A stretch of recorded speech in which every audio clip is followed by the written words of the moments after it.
bu agado jonga mula bu agado jonga mula bu agado jonga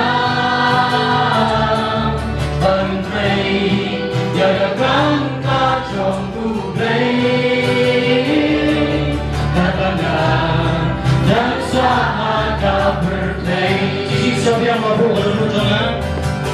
mula bu agado jonga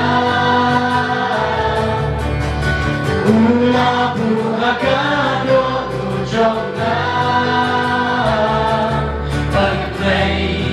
ya kan ka jong bu play katana dan sahaga berplay isok kan jong dan berlai ba nghìn pray jing e jing with ba pun ada berlai lagi pray namun yo ya dong ba ulagu yang ngahang teh jisim so yang angkot tam jengku dan terlai ba in pray jing e jing with ba pun ada birthday lagi pray naman yo ya bertong ba ulabu yang ngahang teh ulabu agado jonga ulabu agado jonga Pantai ya kagam ka jong bu play katbangan dan saaka birthday isok lang ka bridge kaum jong kadawa yang banyin reyaka ubadon katong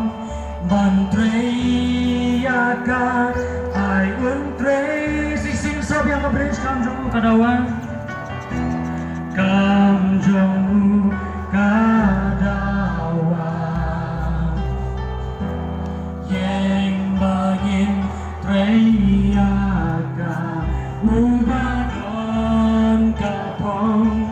ban reyaka ai untrey